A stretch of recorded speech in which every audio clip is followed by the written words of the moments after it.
sabi ko lang, Sen, natuloy din. Nakailang beses tayo. But, sobrang Wala. busy. Medyo busy tayo at enjoying it, yung paging busy natin. How has your life changed since you became a senator? Wala pa rin pagbabago, of course, sa akin. Ako pa rin si Rafi Tulfo, na nilalapitan ng mga tao na may problema. Ako pa rin yung inaalagaan ko yung aking family, yung mahal ko sa buhay. Ginagawa ko pa rin yung dati kong ginagawa sa Senado, nung ako'y broadcaster. Nothing has changed except that dagdag sa trabaho lamang na gusto ko naman dahil dream fulfilled yun para sa akin. Kasi I was gonna say, are you loving it? Overwhelmed ka ba sa trabaho sa Senate? Nung una, overwhelmed. Kasi pinagsama mo yung trabaho ko sa Wanted sa Radio. Of course, hindi ko pa rin pinitiwan yan. Tuloy-tuloy pa rin yung pag-attend ko pag walang session sa Wanted sa Radio and sa Senate. Ngayon, after a couple of months, natimbang ko na, kaya ko na. You're a paglawin. neophyte. Usually, a neophyte prefers to just keep quiet and not to speak. Pero sa side mo, iba. Unang sabak mo pa lang, talagang you speak your mind. Saan nanggagaling yon? Talaga bang because na paghahanda bilang senador, talagang pinag-aralan mo? Or nakatulong, may impluensya yung background mo sa pagkakaroon ng radio program and being in the industry sa TV? Good question. As a matter of fact, nung ako po'y naging senator-elect na, ang una kong ginawa ay nilapitan ko yung mga veteranong senador. And I asked for their advice. Pumunta pa ako sa bahay nila, nakipag-dinner ako sa kanila, and unanimous yung advice nila, you have to listen. Para hindi ka madapa dyan. Hindi ka mabulaga. And of course, I did just that sa umpisa. And then, after a couple of days, palang, sa pag-upo ko, sabi ko, hindi pwede ako manahimik. Sayang naman yung experience ko for more than 25 years na nilapitan ako ng mga tao, nagsusumbong sa akin. Paano ko naman paparating yun sa taong bayan, sa publiko? The fact that I was elected by the people because alam nila na effective ako sa pagsusolve ng mga problema nila. In fact, ito yun lahat na siguro ng problema ng Pilipino from A to Z napakinggan ko na. And karamihan sa kanila, inaksyonan ko at nagkakaroon ng solusyon. So why would I be quiet when I get there when in fact the reason why they voted for me para ano man yung ginagawa ko sa radyo noon, dapat gagawin ko sa Senado plus pa because meron na akong kapasidad na yung problemang yon mabigyan ko ng long-term solution. Wala bang napataas ang kilay? Sinabi ng makinig muna I cannot just keep Walang quiet Oo. partner. Yes, knowing you. Yes, Hindi oo. pwede kasi ako yung taong nanggigigil ako pag nakikita ko yung inaction ng mga otoridad, ng ating mga taga-gobyerno at meron na api, may nagrabyado. Hindi pwede ako manahimik. Talagang I have to stand up, I have to speak up, and I have to say, hey, ito yung problema, ito yung dapat ang solusyon at kaya walang nangyaring solusyon dahil walang umaaksyon ng mga taga-gobyerno. Marami tayong magagandang batas. Actually, lahat ata ng problema na sa Pilipinas, ng mga Pilipino, may katapat na batas yan. Ang problema is implementation. Diyan ako pumapasok ngayon sa Senado. Alam ko kung paano ko didiskarte. Alam ko kung paano ko piliting paaksyonan sa mga taga-gobyerno yung nandiyan na batas na ikabubuti dapat ng bawat Pilipino. Sa 2 years mo ang pagiging senador, ano yung mga discoveries mo? Yung ba yung inaasahan mo? May mga time ba na na-frustrate ka na bakit ganito? Discoveries mo na that meron akong frustration, of course. Medyo merong malaking pagkaiba ang Wanted sa Radio at saka sa Senado. Because sa Wanted sa Radio, isang ganun kaya kung bigyan ng solusyon, isang problema. Pagdating doon, no, may proseso. And you have to follow. Diba? And the good thing about me is, natuto na ako maging pasensyoso. Ilalabas ko yung problema, magtatanong ako, bakit hindi ito nabibigyan solusyon, dapat solusyonan mo yan, and then sasabihin nila, may proseso, gumawa tayo ng batas, pag-aaralan yan, tatawag lahat ng stakeholders hanggang mabuo yung batas, and then magkakaroon na tayo ng batas that's supposed to be a permanent solution for that problem. Again, the problem is kuminsan implementation. Diyan naman tayo magaling. Pag naging batas na yan, o may batas na, may parusa ka pag hindi ka umaksyon. What do kapag you ikaw do? lumabag sa batas niya. Sabi mo nga, gusto mo action agad. Pero sometimes you get impatient. Or Correct. talagang, what else can I do? So, paano? May kumakalma ba sa'yo sometimes? Kasi di ba sa hearing, talagang makikita mo yung passion mo sa pagtatanong sa hearing. Minsan ba merong, teka muna, kalma muna, Sen. Yeah. Kilala mo talaga ako, no? Kilala Yan kita. yung personality ko, Oo. na madali ako mapikon kapag meron ako nakitang maliit na kababayan natin Yes. na agrabyado, Oo. na naapi. Because I was once just like them. Mahirap lang ako dati. Naging janitor tayo, naging waiter tayo, naging vendor tayo. Dinaanan ko lahat yan. Lumapit tayo sa mga taong pwedeng tumulong. So, naging ganun ako sa kanila. Kaya pag lumapit sa akin yung isang tao na inapi at lumapit na kung saan sa ngayon ating gobyerno at hindi pa rin pinapansin, doon ako napipikon. Na-open up mo na kung saan ka nagmula. Balikan lamang natin ang konti, Senator, ano? Kasi marami pa rin sa mga kababayan natin na hindi alam kung sino ba si Raffy Tulfo, saan ba nagsimula. Pero kilalang kilala nila ang Tulfo. But balikan natin nung nanirahan ka muna sa Amerika. How was like? Naging ako, janitor, naging nurse's aide. Ilang taon ka noon? Nagbenta ako ng mga sapatos. Janitor ka. I think I was 24. Was that your first job? Doon, yes, sa Wow. US. Anong pakiramdam mo noon? Nung yun lang ang pwede mo pang mapasok na trabaho that Masaya time? ako. Oh. Kasi, syempre, tatrabaho ka tapos alam mo, dollars per hour, Ah. per hour ang bayad doon. It's iba yun di ba? Nasa ibang bansa ka tapos nagtatrabaho ka, although nakakamiss sa family mo sa Pilipinas, na iwan. Yung bang magtatrabaho ka at kikita ka ng maganda at mabibili mong gusto mabibili. Na Pero dati hindi ko nagagawa sa Pilipinas, wala akong pera. tanungin ko muna, bakit ka pumunta sa Amerika? For greener pasture, just like everybody else, or just like a lot of Filipinos na pupunta doon para matikman naman gumanda ang buhay. The American dream, kung tawagin, ma-achieve. Bakit? Bago ka umalis dito, ano ba ang buhay mo? So. So, ano yung so-so? Wala lang, barkada. Bata ka pa eh. You're on your 20s. Barkada, parang walang direksyon. Mhm. So, nung pumunta ako sa US, nagkaroon ng direksyon yung buhay ko. You really wanted or itinapon ka ng pamilya mo sa Amerika? No, Hindi. I You was really invited wanted to by go? my brothers, Kuya Joseph in particular. Pumunta ka rito at para umayos yung buhay mo, magkaroon ng direksyon at maganda naman dito, kikita ka ng perang gusto mo, depende sa diskarte mo, sa oras na ipuputin mo, pwede ka mag-double job, triple job, makakabili ka ng kotse, makakabili ka ng bahay, yung mga ganong istorya. Sabi ko, wow, ganon, makakabili ako ng bahay, imposible, kotse nga. Bisikleta nga, hindi ko makabili. Kotse pang sinasabi mo, BMW, kaya mong bilhin yan. At totoo nga, when I got there, nagsipag ako, nakabila ako ng BMW, nakabila ako ng bahay. Ano yung hardship sa Amerika? Kasi 'di ba, marami tayong mga kababayan na yung mga kamag-anak, pag may kamag-anak sa Amerika, lahat bibilin lang ng kung ano-ano na akala nila napakadali din ng buhay. Ano yung mga pinagdaanan mo? Tama ka dyan, yung observation mo, marami sa ating mga kababayan, unfortunately, yung mga nandito, akala nila napakadali ng buhay sa Amerika, yung dolyar, parang pinupulot lang sa puno ng kahoy, dyan sa lupa. Pinaghirapan din yan, pero syempre hindi sinasabi ng mga kamag-anak doon, tinitiis nila para maligay yung kamag-anak dito na sige lang, okay lang, may pera ako rito. Pero mahirap.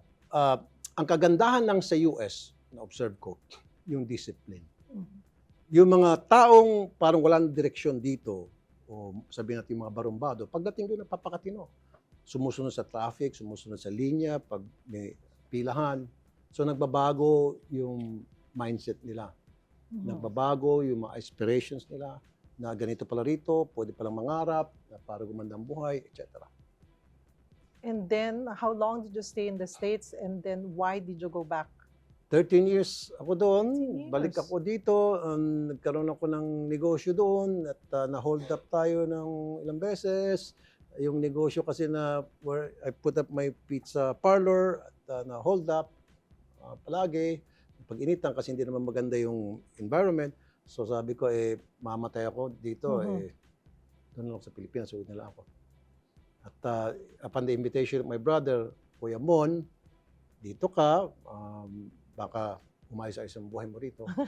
Ganun pa rin. Pumunta ka doon para umayos ang buhay mo. Babalik ka para umayos ulit ang buhay mo. Well, pero at least, alam ko ng direksyon ng buhay ko. Oo. Diba? 13 years, Ang 24. nag-set up So, noon, na mindset ko na para umayos ang buhay, gumanda ang takbo ng buhay, na maging masipag sa pagtatrabaho, nag-umpisa sa Amerika. Kasi doon, no nonsense ang trabaho doon. Unlike sa Pilipinas, wag magalit yung mga ibang Pilipino. Doon kasi, pagtrabaho-trabaho, and then you have 15 minutes na break time twice, one in the morning, one in the afternoon. Doon sa break time mo, pwede ka magliwalyo, pwede kang gawin mo ang gusto mo. Pero pagdating sa trabaho, dapat sub-sub ka, may mga nakabantay dyan, mga supervisor. Hindi ka pwede dito magchismisan, magkwentuhan, mangulangot, dyan sa LTO, magtawag niya, manicure, pedicure, kakain ng maruya, chichismisan. Hindi pwede sa Amerika yan. yes. Mayayari ka. Kasi you are being paid by the hour. Bumalik ka. Paano ka nagsimula muli? Pagdating dito, of course, pumasok ako sa PTV4. Hindi ka ba nagdalawang isip? Parang, what do I know about broadcasting or commentary? Kasi yung pinanggalingan mo sa Amerika, or may idea ka na, inihanda ka ba ni Kuya Mon? Alam mo, ang nasa isip ko palagi, kung kaya nila, ba't hindi ko kaya? Kakayanin ko dahil nakaya nila. Yun yung palagi nasa utak ko. Pumasok ko rito, sabi ko, mapunta ko sa TV, na kaya nila, ba't hindi ko kayanin yan? Kakayanin mo. Pag-aralan mo lang.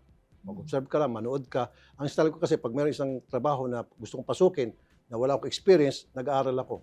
Pinapanood ko kung paano yung sistema. In this case, gusto ko pumasok sa TV, pinapanood ko yung mga sikat na mga broadcasters, sila Kabayan Oli de Castro. Yan. Paano yung style, paano mag-deliver, paano huminga pag nagsalita. Gagayahan mo yan. Lagay mo sa isip mo, apply ka. Nag-apply ako, newscaster, tanggap. Naging successful naman. Hanggang nagkaroon ako ng sariling show. And then hanggang sa nagkaroon ako ng sariling radio program. Nagkaroon ako ng radio program. Pinagmasdan ko yung mga anchor ng iba't ibang stasyon. Pinag-aralan ko. Ganun pala yun. Tapos ngayon, naggawa ako ng sarili kong style. Bingo. Pero nag-open yon yung mundong yun sa'yo because of Kuya Mon, Tulfo. Yeah. Honestly. And of course, maliit lang naman ang sweldo. Alam mo naman yan. Sa, alam natin dalawa yan. Nag-sideline ako, nagbenta ko ng insurance. Kaya ang insurance, nagsarado na. Yung Prudential Insurance. Oo. Katok ko sa pinto ng mga kaibigan pa ni Kuya Mon. Pipilitin ko pa, sige na, bumili na po kayo ng insurance. Kasama ko yung wife ko. Yung wife ko nagda-drive. Tapos akong pasero, naka ano ako, Americana. Kung minsan, long sleeve shirt, long sleeve, tapos naka-tie. Then pupunta kami sa mga kaibigan ni Kuya Mon. Sabi ko, bigyan mo ko ng listahan ng mga kaibigan mo. Bigyan ako listahan. Pagkahaba-haba, isa-isahin ko yan. Bumibili naman. Sa 10, may bibili ng isa. Kota na ako. 1 buwan na kita yun. Nanilibre pa ako. So, ganun ang buhay niya. Simple lang, ng wife mo. Now, yeah, Congresswoman and my wife, especially yung mother niya, family niya, ay malaking tulong sa akin. Kasi siyempre, nag-start ulit kami rito. So, mayaman yung family niya. Tumutulong naman sa amin. So, libre na ako sa sasakyan, libre ng rental, libre ng pagkain and all. So, sa mga kunting luho-luho na lang, panood ng sine, pasyal, yun na lang yung pera na kinikita ko. Pero anong pakiramdam nun sa isang Tulfo, sa isang lalaki, na sabi mo nga, mayaman ang wife mo, ikaw mas nagsastruggle ka or you're trying, you're starting again. Parang gusto mong, syempre gusto mo may mapatunayan. How was it like? Okay lang, kasi hindi naman yung totally 100% na para akong batugan na sinusuportahan. Nagtatrabaho ako, nagsisipag ako at nakita naman niya. So kung minsan, pag nakikita ko sumusobra ng pagbuhos, ako na mismo pumipigil. Sabi ko, baka may masabi yung kamag-anak mo, yung mga kapatid mo, yung mother mo. Siya mismo kung minsan sabi, okay, sige, mukhang pigilan na natin, sumusobra natin bigay. So ganun, nakakapag-adjust naman agad kami. Minahal ka ng tao, kailan nagsimula yung talagang kilala na si Raffy Tulfo?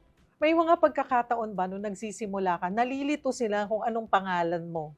Yes. Natatawag ka ba sa ibang pangalan? Erwin, palagi. Oo. Pero I'm sure ngayon yung mga kapatid mo, tinatawag na ng Raffy, ng Senator Raffy, baliktad na ngayon. Pero during that time?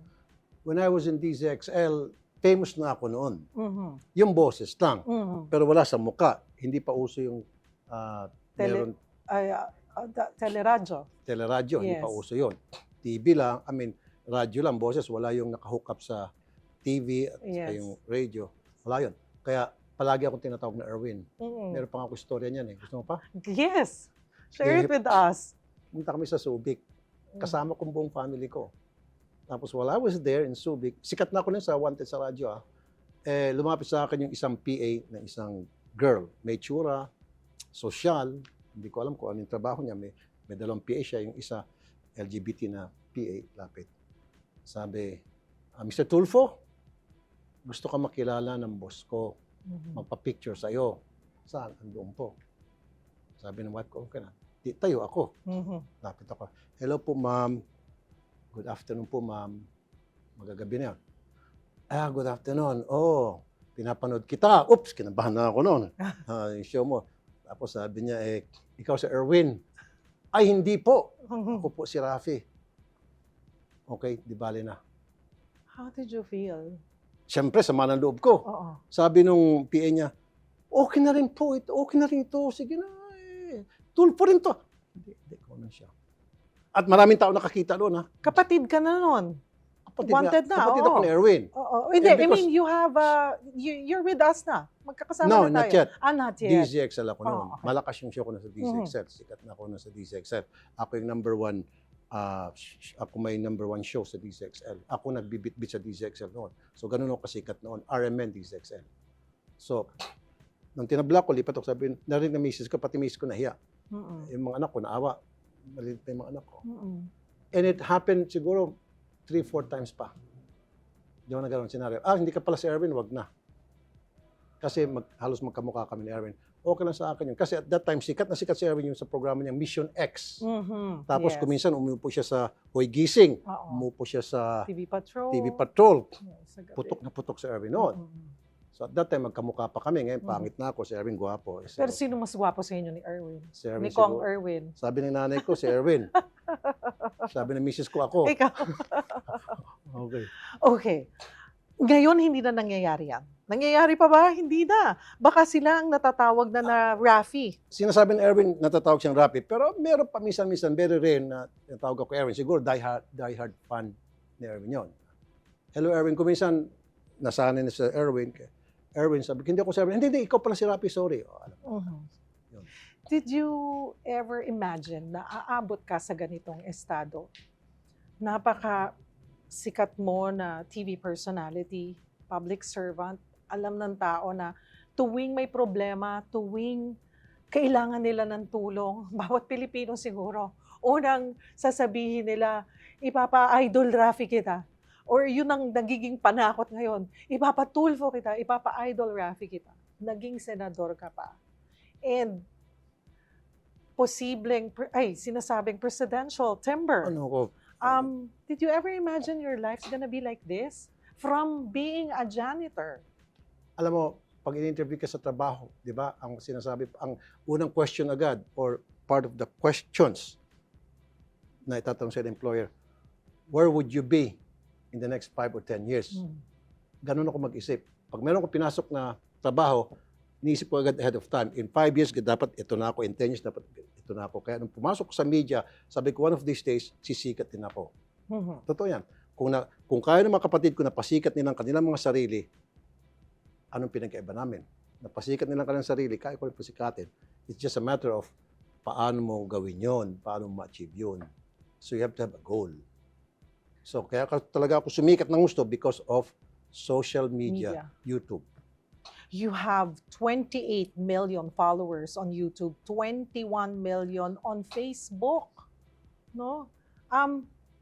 Paano mo siya nakita na this is the way to go sa social media? Kasi parang ikaw na yung pinaka-nauna actually pagdating sa industry natin. There were times when, totoo yung kasabihan na when you are rejected, there's a reason for that rejection. Ilang beses na ako na-reject, ilang beses na minsan sabing, tagsara ang pinto, naniniwala ko na may pinto bubukas. Huwag magalit yung TV5 ha. May social media ng TV5, bagong bukas yung YouTube ng TV5. Meron akong wanted sa radyo rito. So gusto ko na yung aking mga segments sa wanted sa radyo mailagay sa YouTube ng TV5. Hindi inilalagay for whatever reason. Frustrate ako. Then, every time ako mag-request, kuminsan pagbigyan ako, kuminsan hindi. may offer ako, ito maganda to na na segment, baka pwede ilagay. Rejected. Sabi ko, heck, palagi na ganito. Doon ako nakapag-isip na mag-put up ng sarili kong team Page. para magbuo ng team and then magkaroon ng sariling page. Oo. Page ng Yun channel. ang nagpalakas sa akin. Kasi kung hindi ako nagbukas ng sarili kong page, baka hanggang ngayon umaasa lang ako sa YouTube channel ng ibang tao, ng ibang grupo, ng isang network. Mhm. Sabi mo kanina, pinagpaplanuhan mo yan. The next 5 years, the next 10 years, alam mo kung ano.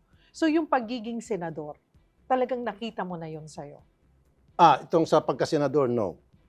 No, Mm. ibang, because wala talaga sa utak ang politics. Talagang media lang. Yeah. Yung pagkasenador, every time na may mga problema na hindi ko nabibigyan solusyon, na nabibitin yung mga tao, mag-senador ka na lang, idol. Pumunta ka sa Senado, baka mas lalong lumakas tayo, ma-solve natin yung mga problema ang hindi mo nasosolve yan ngayon. Every time, sa mga comment section, binabasa ko mga comment section, sila nag-uudyok sa atin, sa akin. Nasubukan mo pumunta sa Senado, kaming bahala sa iyo, babakapan ka namin para pagdating doon, wag mo kaming kalimutan, mas marami kang masosolve na problema. Yun yun. At yung naging lumawak na yung pag-uudyok, parang overwhelming na. Sabi ko, why not try it?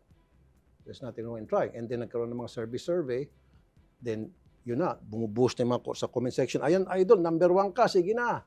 Ayoko pa rin. Dumating yung punto na sobrang dami na, and then pag meron ako mga tinatalakay na mga issue, problema sa radyo at hindi ako pinapansin, frustrated ako, sabi ko, hindi na, iba na to. Sige nga, subukan ko, dahil ko sa Senado. Tinanggap ko na yung challenge na tumakbong senador. Excuse me. To the point nga na sinasabing huwag kang mag-senado, pinapipili ka, kinukonvince ka rin ng marami na mag-VP that time. But you Yes. opted to run for Senate.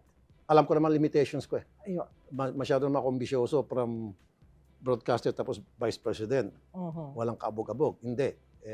Siyempre, sundin ko kung ano yung sinasabi ng mga tao at ano yung sa tingin kong kaya ko.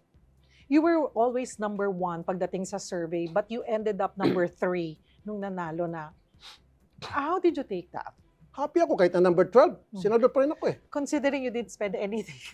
That is correct. Well, gumastos naman ako. Konti naman. Konti. Gumastos tayong konti. Oo, pero I mean, you And weren't as independent. active as others, and yeah, you don't have a party. Walang party. Oo. Well, paminsan-minsan na-invite ako, sumasama ako, pero konti lang yon. Mas marami kasi yung market run. Sa palengke ako pupunta, tapos punta ako sa mga plaza, nag-iikot ako. Yun eh. Nakikita ko yung sentimento ng mga tao pag ako dumarating. Talagang yung buhos ba, sumisigaw sila. Sabi ko, okay na ito. Hindi na ako pupunta sa mga rally-rally. Dito na ako magsarili, kayang-kaya ko na. When you became a senator, yung unang-una mong ginawa the following day, like did you, I know you're very close and very caring to Nanay Karing. Nakikita namin yung mga post mo. Parang ikaw yung pinakamaalaga sa kanya. Huwag magagalit yung ibang mga kapatid mo, but maybe yun yung pinaka nakikita namin na you're very caring to your mother. Ang Siya ba yung unang ginawa ko ay magdasal at magpasalamat. And Mm-mm. then pumunta sa mga simbahan na kung saan ay nagdasal ako bago ako nag-decide na mag-file na ng aking tawag nito, Certificate of candidacy. Kasi before I did that, pumunta ako sa mga simbahan, iba't ibang simbahan, Pero para humingi ng tulong, humingi ng enlightenment. Sabi ko, give me a sign na just give me a sign na wag ko na ituloy, hindi ko tutuloy. Wala akong natanggap na sign na wag ko ituloy. Ang sign puro positive na ituloy mo, tuloy mo, tuloy mo. So, yung mga simbahan na pinuntahan, halimbawa Manawan, tapos Our Lady of Piat, isa-isa yung pinupuntahan ko para noon. And then, after na ma-elect ako, pinuntahan ko sila para magpasalamat. Quiapo, especially, ilang beses ako din pumunta dyan. Antipolo, ayan, pinupuntahan ko yan. UST Church. anong naging role ni mommy mo? Nagpapaalam ka ba sa kanya? Gaano kahalaga yung basbas niya sa bawat gagawin mong malaking desisyon? Well, part siya doon, pero not heavily, not like 100% siya ang asahan ko. Lalapit ako sa kanya para humingi ng tulong sa dasal. Tapos sabi ko, Mami, anong tingin mo? Mananalo kaya ako? Sabi niya, palagay ko naman siguro, anak, kasi popular ka naman. Pero ang very important dyan, ang ating Panginoon. Yun palagi niya sinasabi. Maghingi ka ng sign. Yun. Kaya, hingi ako ng sign. And then, of course, sa family ko. I consulted my wife. My wife said to me, hindi ko makalimutan yon, kung ano sa tingin mo ang bagay sa whether sa Senado ka o sa tuloy mo sa media, I will support. Hindi kita kukontrahin sa iyong maging desisyon. Sinabi ng wife ko yun. So, tumakbong Senado, pumayag siya, sumuporta siya. Kamusta ang trabaho mo sa Senado ngayon? I'm very happy. Your committee, nasaan ka nakafocus ngayon? Committee on Migrant Workers and Public Service. Migrant workers, of course, tinututukan ko yan. And then sa public services, inaayos ko yung mga problema sa airport, inaayos ko yung problema sa ating mga daan kasi under sa committee ko yan, transportation. So, lahat ng mga problema na nakikita ko, nakakating sa akin, binibigyan ko ng solusyon. Hinahanapan natin ng solusyon. Tuloy-tuloy mahiring dyan. Ang medyo ngayon na controversial ay yung you're supporting na masuspend muna Yes. yung private modernization ng public transport. No? Yes. Nagfile ako ng resolution, sense of the Senate, dahil nakita ko minadali, hindi pinag-isipan para merong gustong kumita. Siguro. Akalain mo, pinaboran ang foreign manufacturers, pumunta rito para mag-manufacture ng jeepney natin, papalitan ng iconic design. Hindi man lang kinonsulta si Mr. Sarao, si Mr. Francisco, na they've been doing jeepneys, manufacturing jeepneys for 77 years. Wala man lang. Tapos pabalik-balik din si Mr. Sarao, si Mr. Francisco. Hindi sila kinukonsulta. Ang kinonsulta, Russia and China, 2.4 million versus yung sila Sarao. Up to 1.5 ang offer na presyo. Mas mura, tapos hindi babago yung iconic design, although babago yung mga makina para sumunod dun sa gusto nilang patakaran para sa environment, para sa maging effective yung pagpapasada, maging maayos yung body ng jeep, specification. Kaya naman sundin yun ng mga local manufacturers natin. Bakit kasi foreign manufacturers pinaboran na China? Because, siyempre may kickback pag foreign manufacturers. Kasi mahal yung presyo. Anyway, in short, minadali. Hindi pinag-isipan. And then meron pa yung sa route rationalization. 11% pa lamang ang napaplansya nila as far as yung rota is concerned. Sino magkakaroon ng rota, sinong kooperatiba, sinong driver, etc. Wala eh. Pero yung para ikaw ay mag-sign in to be a member of the cooperative, nagkaroon ng deadline. So, paano yun? Wala, meron ka ng, member ka ng cooperative, pero hindi pa nagawa yung rota mo. At ito pa, nakita ko, yung mga member ng cooperative, pwede sila mang-abuso anytime at untouchable sila. Ngayon, however, yung mga member nito mga cooperative, pwede silang api-apihin ng mga leader nila. Pwede silang tanggalin at any given time. Kung ano lang kapritsyo ng mga opisyal ng kooperatiba, pwede sisipain. And meron akong kaso, ilang kaso na nakita ko na yung presidente ng abuso ng api ng member ng kooperatiba, nag-file sila ng kaso sa CDA. Meron ng order na suspindihin. Yes. Hindi mapasuspindi. Sabi ko, ba't hindi nyo ma-implement yung suspension order? Punta sa police para i-implement yung suspension order. So sabi ko, ano mangyari sunod? During the hearing to. Kailangan i-korte. So, Mario, pag i-korte mo yan, Court of Appeals, Supreme Court, taon. Kung ilang taon bago magkaroon ng desisyon, nakaupo pa rin mga dapat suspendido na tuloy-tuloy pa rin pang-abuso, untouchable pa rin sila. So the thing now is, supported yan ng majority ng Senate, yung suspension, temporary suspension. Yes. What can you tell them? Paano nyo... Marami sa mga na-consolidate, believe me, believe you, napilitan lang. Kasi nga, pag hindi sila mag-consolidate, they will be considered as colorum. Yun nga naawa ako Marami sa kanila ngayon, they're considered colorum sapagkat ayaw nilang pumayag magpa-consolidate dahil nakita nila na malaki talaga yung problema sa financing. Hindi pa nga alam kung magkano yung capital yung capital ng pera ng gobyerno na ibubuhos para suportahan yung pag-acquire ng mga jeepney na maging affordable, yung maging monthly amortization ng mga drivers, hindi pa talaga na ano yun na plano ng maayos, na plansya. So, yun yung mga problema na hindi nila nasilip. Kaya nasilip namin sa Senado. Kaya nung sinabi kong isuspindi, lahat sila nag-agree. Pero sila ngayon ang nagbabanta na magtitigil pasada. Well, pwede naman nila ipagpatuloy yung kung ano yung status ko. Kung ano yung naging member sa kooperatiba, tuloy nila. Diba? Pwede na ituloy yun. Walang pipigil sa kanila. Ang sa akin lamang, hindi naman to cancellation. This is not cancellation. This is temporary suspension. Habang pinaplansya yung gusot na meron dyan ngayon na hindi na-address, minadali. In fact, I'll give you an example. Bakit minadali? Merong 345 million pesos na budget na inilaan for that project para sa information dissemination. Hindi ginastos. Sinauli. O dapat yung 345 million, that's a lot of money na ginastos dapat yan para sa information dissemination. Dapat tinawag lahat ng stakeholders every now and then, nagbi-meeting at sinasabi kung ano yung meron at ano yung mangyari at paano mangyari ito. Walang ganun nangyari. Sila nag-usap. Alam mo kung sino kausap ng mga taga-DOTR? DOTR, LGU, LTFRB. Bakit? Sila lamang. Walang kausap doon sa ground. Yes. Oh. Kaya hindi naiintindihan ng mga Exactly. drivers. Ano ba tong consolidation? Correct. Ano yung route rationalization, financing. Hindi kinonsulta yung si Mr. Sarao, si Mr. Francisco, yung mga local manufacturers na makakatulong yon. Anong alam ng mga foreign manufacturers tungkol sa pag-disenyo ng mga jeepney na for so many years na natin ginagamit sa mga kalsada natin, bakit silang kinukonsulta? Kaya nga nung last hearing, talagang galit na galit itong si Mr. Francisco. Pabalik-balik na raw siya sa ating mga taga-gobyerno para sabihin na ako, kayang-kaya namin gawin to ni Mr. Sarao. Willing kami, mas mura pa kami. Sabihin nyo lang sa amin kung anong specs gusto nyo, kaya namin gawin. Hindi sila pinapansin. Di ba nakakainit ng ulo yan? Kaya ngayon, suspension. Puntahan ko isa pang issue.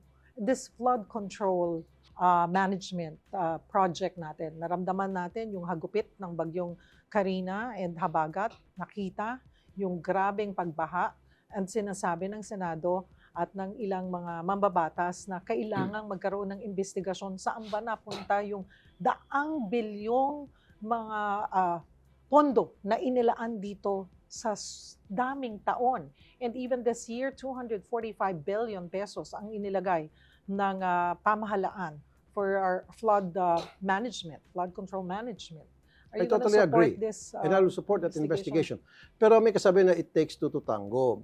May problema din kasi sa ating mga kababayan na burara, na magtapon ng basura dyan kung saan-saan, na nagkukos ng flooding, pagbabara. So, kailangan madisiplina din yung ating mga kababayan na meron tapunan ng basura na akala nila pag tinapon mo dyan, bigla na lang malulusaw yan.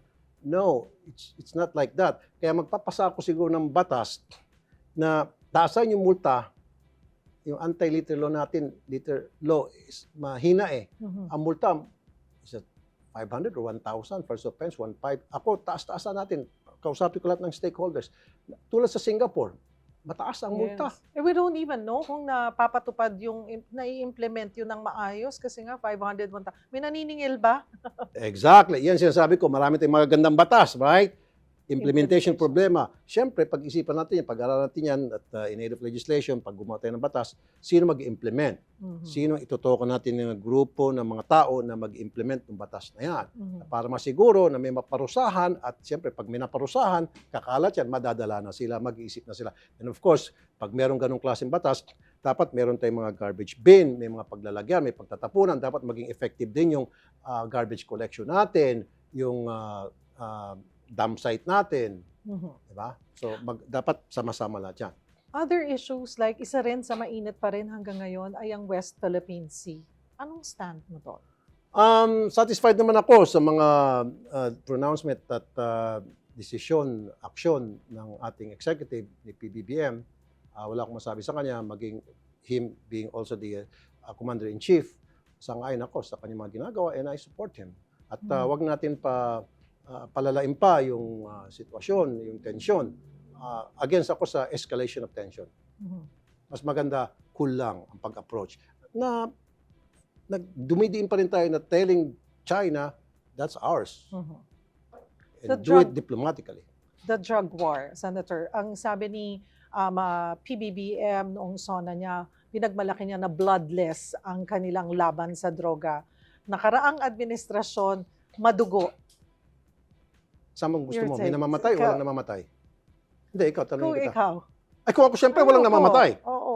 Ayoko may namamatay na tao. Bawat buhay ng tao, mahalaga. Whether that's a criminal or not, his life, her life is also as valuable as those people who are innocent. Hmm. So, maganda yung sinabi ni Presidente Bongbong Marcos sa SONA, binanggit niya kanyang achievements, several billions of worth of drugs ang nakumpiska at ilan ng mga nahuli. Nakita ko maganda yung accomplishment niya at bloodless at totoo naman.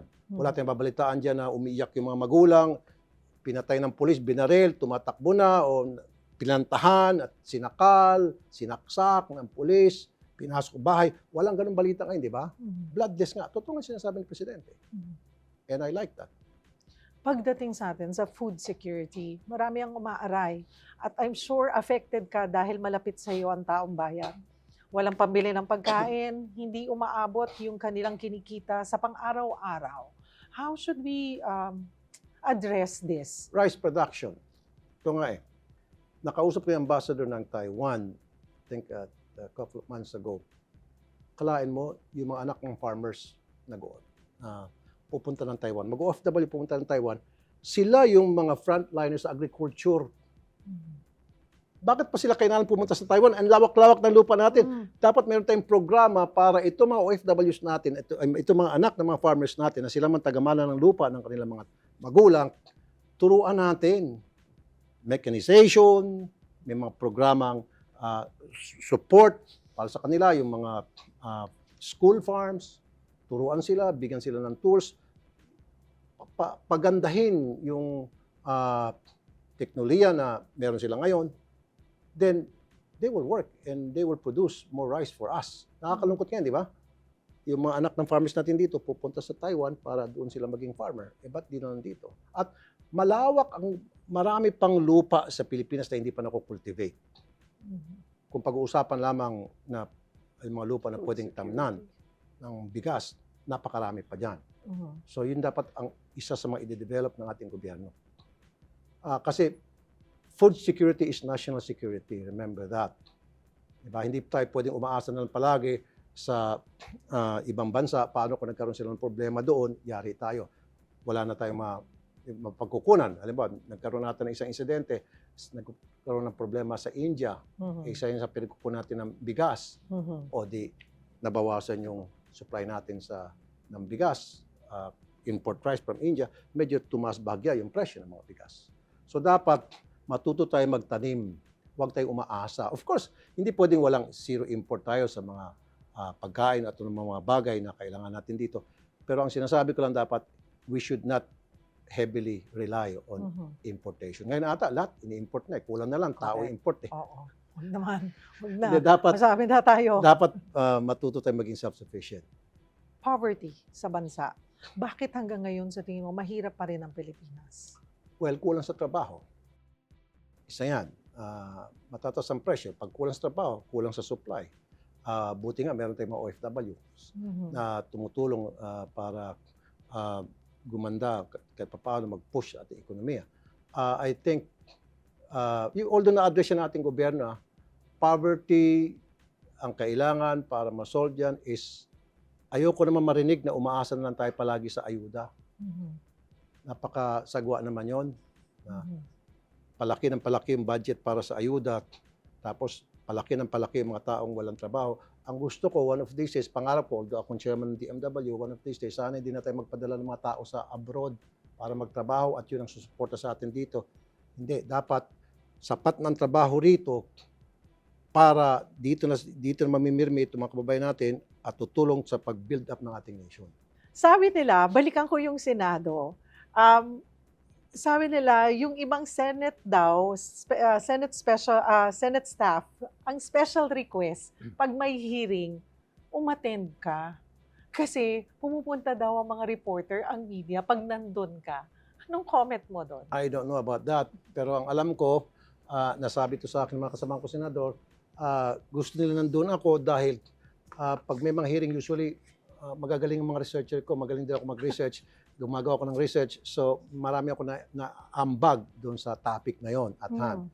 At nadidiskartehan ko yung tamang diskarte para mailabas yung katotohanan tungkol doon sa problema na tinatalakay.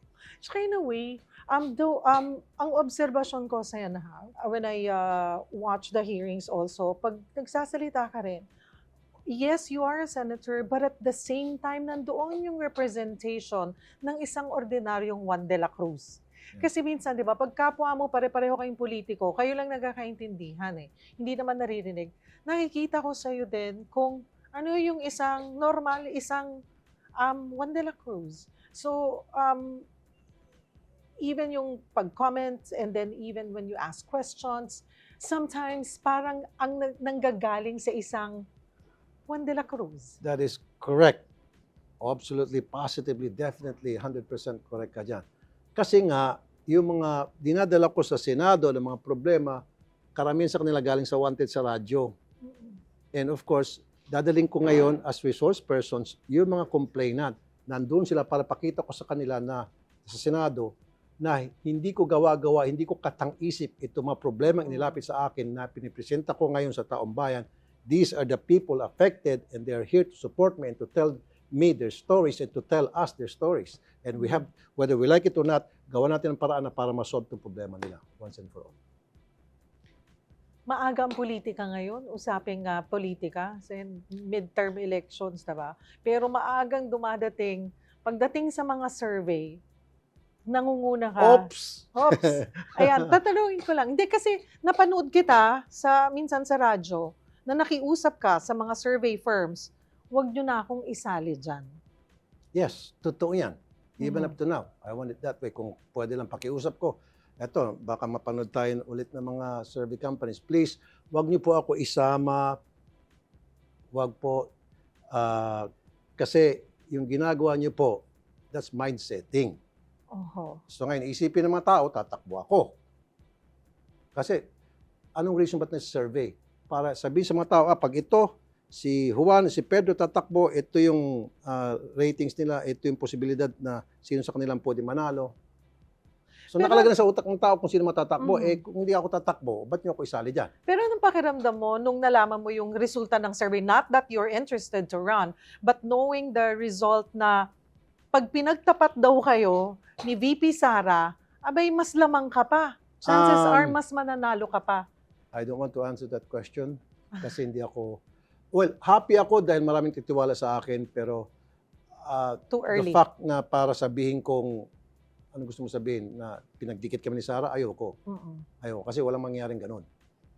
It's too early. Are you saying na masyado pang maaga for to talk about 2028?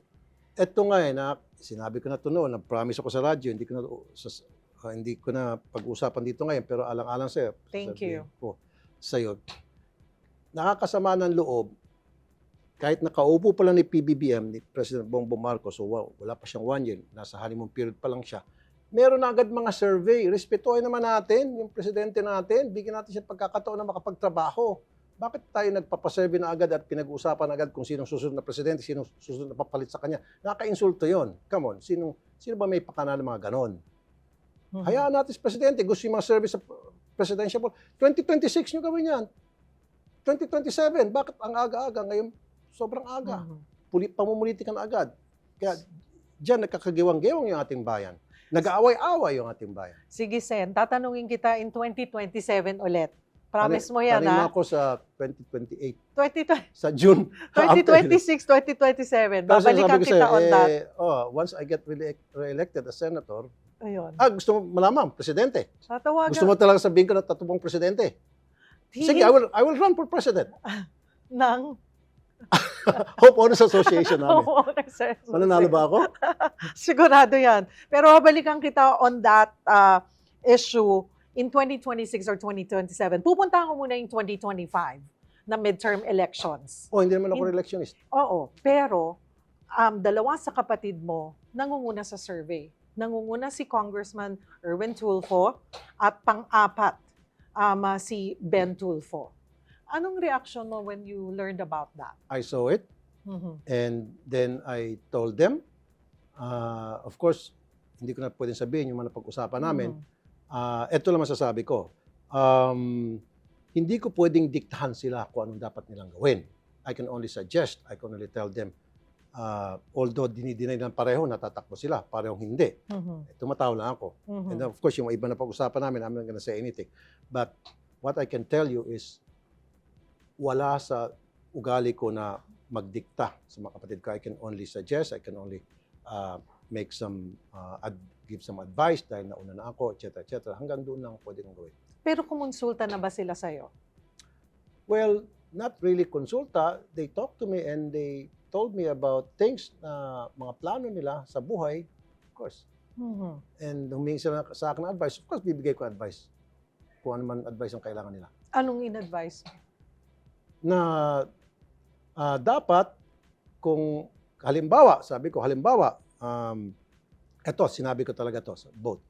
Halimbawa, kayo'y pinalad, kunyari lang talagang tumakbo na, piniling tumakbo sa papunta Senado at kayo naluklok.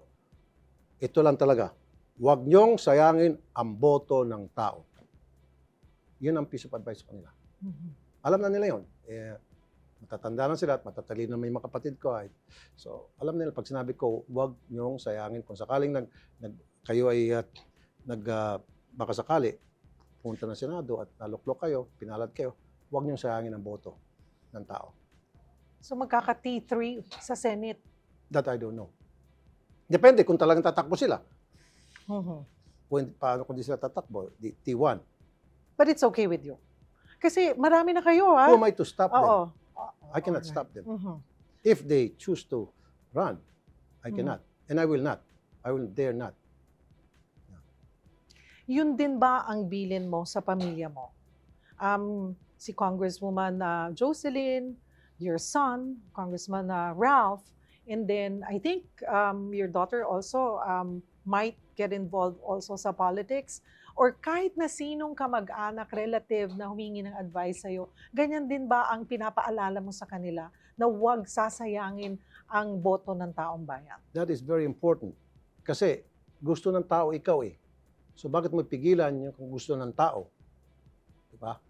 So once na ikaw ay naluklok sa pwesto dahil sa kagustuhan ng tao, then it's your turn, it's your obligation, it's your responsibility na to make sure na hindi nasayang yung boto nila sa iyo. Dahil kung hindi, lumayas ka na lang sa pwesto mo.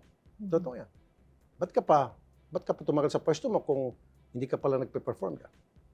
Pero hindi natin din ba O maiaalis nagbabalasubas ka dyan? yung pakiramdam or na they're riding on your name, popularity. Nandyan ka na eh. Pag sinabi mo ng Tulfo ngayon, mas madali na for them to win. May ganun bang pressure or meron bang ganung pakiramdam sa'yo? Well, nagpapasalamat ako kasi they recognize it. Both of them, Kuya Ben and Erwin, na malaking tulong yon. Kaya sila ay nalagay sa survey. Mataas ang numero na sa survey. They know that. And I'm happy na ako pala ay nakatulong. So, masarap sa dibdib. Of course, pasalamat ako sa Panginoon. Dahil sa aking pagsisikap, nakakatulong ako sa mga kapatid ko. Paano mo pa inaalagaan ang sarili mo? Sa sobrang dami mong ginagawa, mayroon kang daily radio program. Of course, now you know na kung kailan ka pupunta sa programa.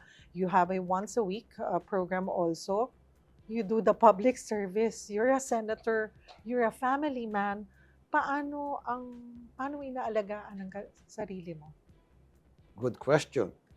Alam mo, kahit anong hirap ng isang trabaho, if you're enjoying it, hindi mo pa-feel yung pressure. Pero kahit na anong gaan ng trabaho, Pero kung hindi mo mahal yung trabaho, stress ka, may stress ka. Marami dyan, pasintabi sa mga matatamaan dito. Napakagandang trabaho, clerk lang, magta-type lang. Pag uwi ng bahay, stress na. Because they don't love their job. Pero kahit na ikaw ay construction worker, mabigat trabaho mo, pero if you love that job, piece of cake sa yan. Mamaniin mo yan. Ganun ako. Kahit anong daming klaseng trabaho na meron ako, because I love that, doing that, magaan eh. Love your job and your job will love you back.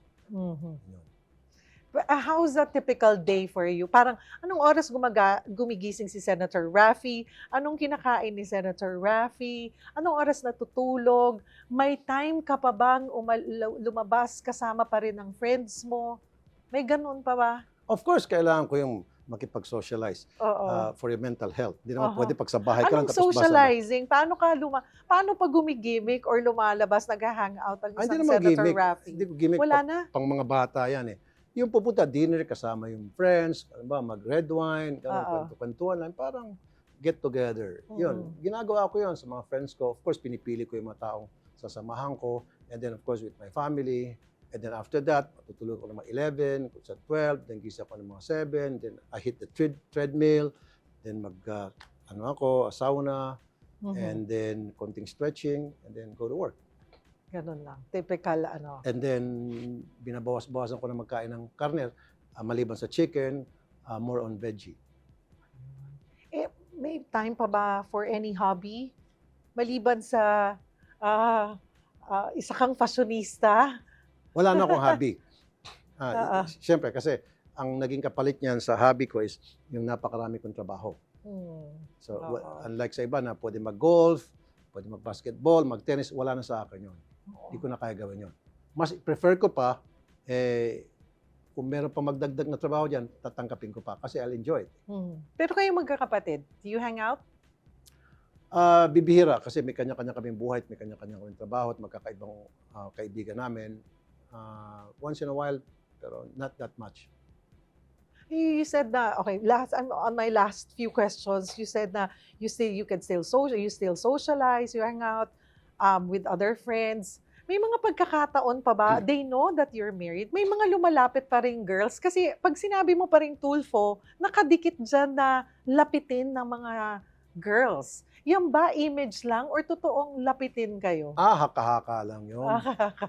Actually, to be fair dun sa mga sinasabing mga girls lumalapit sa amin, hindi lapit ang tawag noon, natutuwa sila, nahiwagaan sila na, ano ba itong Tulfo? Matapang sila, totoo ba matapang to? O gusto na malaman kung ano yung pagiging Tulfo. Just like you, curious ka, marami kang questions. Sila din marami mga questions. That's why lumalapit sila sa amin. Not for anything else, but curiosity. Paano kung may mga flirt talagang mga girls? Awan ng Diyos, wala naman. Wala naman. Kila Erwin at kila Ben, ganun na rin? Wala na rin? Hindi ko sila alam. Hindi ko naman sila kasama palagi. Basta't ako, wala. Okay. You're on your second year as a Senate. Ano pa ang aasahan ng taong bayan kay Senator Raffy Tulfo? Lalo kong paigtingin yung ginagawa kong trabaho kasi every single year meron akong natutunan, nagiging komportable na ako doon sa mga gawain sa Senado, mas lalo pang makakapag-expect sila na more work coming from me, more actions coming from me, and more laws that will be passed by me, etc., etc. Thank you for your time, Senator Raffy Tulfo. Thank you, partner. Thank you very much. Thank you.